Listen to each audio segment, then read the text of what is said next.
Nos acompaña conectada en videollamada Rosalía Vázquez Álvarez, especialista en salarios de la OIT. Rosalía, muy buenas tardes. Hola, muy buenas tardes. Rosalía, una información que habéis publicado desde la OIT esta semana dentro de ese análisis de las consecuencias que está dejando la pandemia, especialmente en clave de salarios, nos dice que España es el segundo país de la Unión Europea, por detrás de Portugal, con más pérdida de salarios sobre el impacto de la pandemia en la economía. Cuéntanos un poquito más, ¿cuáles son las principales conclusiones de este estudio y de estos datos que estáis presentando? Sí, bueno, buenas tardes y gracias ante todo por su interés en el informe. Sí, nosotros hemos estudiado es básicamente hasta qué punto se han perdido masa salarial en el conjunto de los países en Europa, y España junto con Portugal son los que han perdido más masa. De hecho, se ha perdido aproximadamente un 13%, 12,7% en el caso de España, de los cuales el 9,7% es debido a pérdida de horas de trabajo, y el restante 3% es debido a la pérdida de trabajos, o pérdida de empleos dentro del mercado laboral. Y si desagregamos quién ha perdido más, los hombres o las mujeres, en el caso de España, las mujeres han perdido un 14,9% y los hombres un 11,3%, por lo tanto es bastante equiparable. Lo que sí es verdad es que casi toda la gente que ha perdido horas de trabajo o ganancias por horas de trabajo se coloca en la parte baja de la distribución salarial, lo cual implica que esta pérdida a través de los últimos dos trimestres del año, en el caso de España, ha hecho que se incrementen las desigualdades salariales entre los que están en la cola más baja y en los que están en la cola más alta. Y de hecho, lo que hemos estimado para España y también para Portugal, es bastante parecido, es que si antes de la COVID lo que había es una diferencia de un 23% de masa salarial entre los 10% más bajos y los 10% más altos, ahora lo que vemos es que esa diferencia ha aumentado al 36%. Rosalía, yendo un poquito más a fondo con algunas de las cuestiones que nos acabas de acercar, esto se debe en parte también el impacto, ¿no?, que está teniendo en el caso de España a que ya veníamos anteriormente de ser uno de los países donde había más desigualdad salarial. Sí, bueno, España ya habíamos estimado en momentos anteriores, en anteriores informes, que España es uno de los países más desiguales en el mundo en relación a los salarios, sobre todo en el conjunto europeo. Y de hecho, en los últimos 4 años, antes de la COVID, lo que habíamos estimado es que España es un país donde los salarios no habían aumentado o lo habían hecho de forma negativa en términos reales. Solamente en el 2019 se ha estimado que ha habido un aumento del 1,2% de los salarios en términos reales, en agregado, pero claro, ahora con la venida de la COVID tendremos que ver qué nos arrojan los datos una vez el año acabe y tengamos datos para todo el año y poder comparar trimestre con trimestre para ver hasta qué punto ese 1,2% se ha mantenido, ha bajado o qué es lo que ha pasado. Pero de hecho sí, España es uno de los países en los que hay más desigualdad salarial, y eso por lo tanto se traduce en una desigualdad de los ingresos de los hogares, puesto que la masa salarial de los asalariados es lo que realmente determina la masa de los ingresos dentro de los hogares. Y una de las cosas que también hemos estimado en el informe es que España es uno de los países dentro del conjunto europeo donde hay más asalariados que reciben salarios que están por debajo del salario mínimo, del estipulado por ley. ¿Y a qué creéis que se debe este último factor que apuntas? ¿Cuáles serían, bueno, las causas o qué habéis identificado cuando encontráis una referencia así? Porque desde luego pues es grave. Pues sí, casi el 17% de la gente que no recibe el salario mínimo cuando tendría que recibirlo. Las causas, bueno, en España no hay ningún conjunto de ciudadanos asalariados que estén fuera de la ley. Es decir, hay países que sí que excluyen algunos grupos. Por lo tanto, en España se debe a dos cosas. Una es que no hay cumplimiento con la ley, los informales, a pesar de que en Europa, en el conjunto europeo, no se mide la informalidad. Y el segundo es el hecho de que hay mucha gente que trabaja muchas más horas de lo estipulado por su contrato, y por lo tanto cuando se mide el promedio de salario por por hora. Esto implica que reciben por debajo de lo que tendrían que recibir si ellos y ellas cobraran por encima de, bueno, si cobraran el salario mínimo. Y de hecho lo que hemos estimado también es que aquellas personas que reciben por debajo del salario mínimo suelen ser más mujeres que hombres. O sea, dentro de los hombres, el 18% no reciben el salario mínimo o reciben por debajo del salario mínimo, y en cambio es el 21% dentro de las mujeres que no reciben el salario mínimo. Ujú.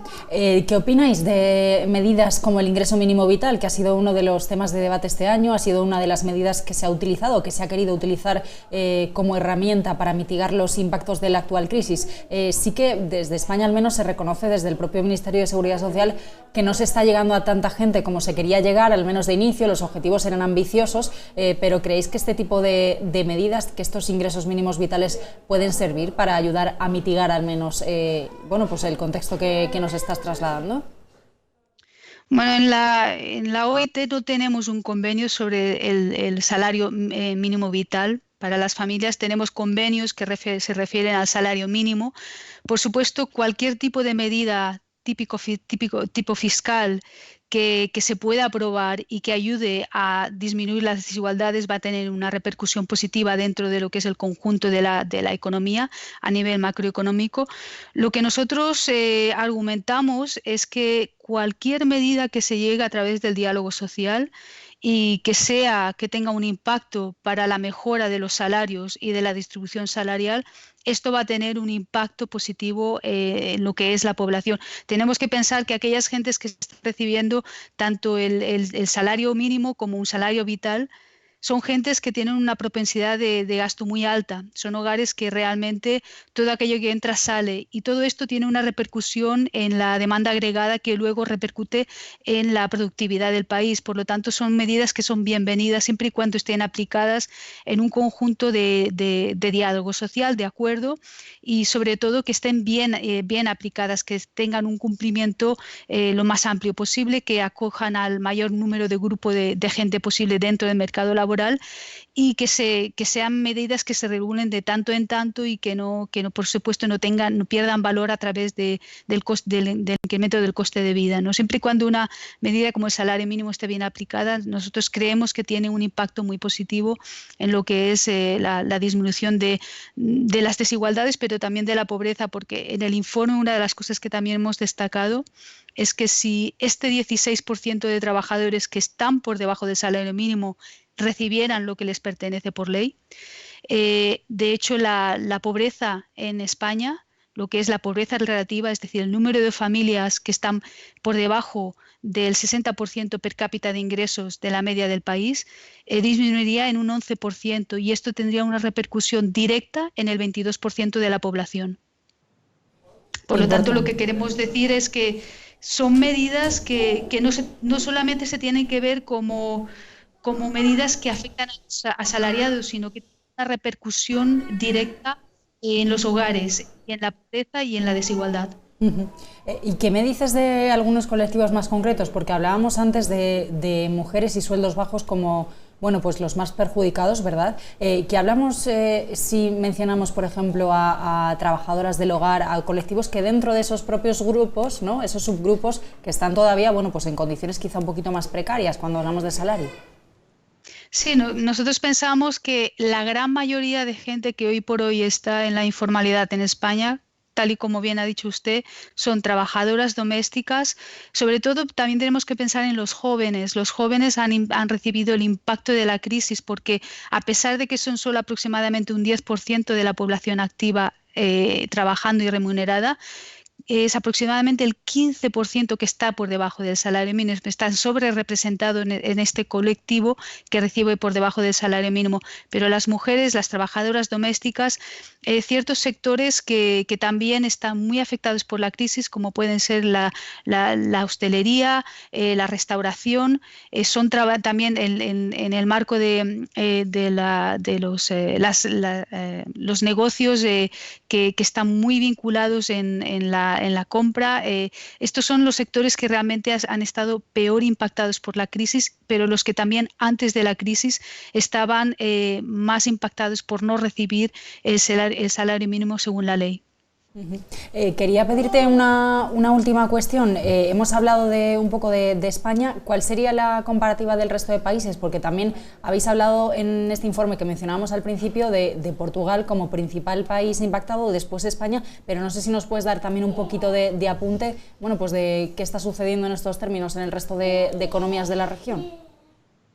Bueno, en el conjunto europeo lo que observamos es que hay diferentes tendencias, pero digamos que los países del sur son los países que más han recibido el impacto sobre los salarios en relación a la COVID. Tenemos el caso de Portugal y España también. Irlanda es uno de los países que más ha sufrido pérdida de masa salarial.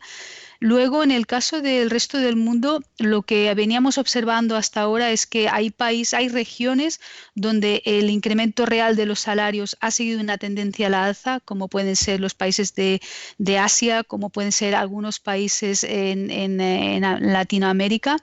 Pero en estos países los salarios siguen siendo relativamente bajos y, por lo tanto, aún incrementando como han incrementado en términos reales, digamos que ahí la distribución salarial y las desigualdades son mucho más altas.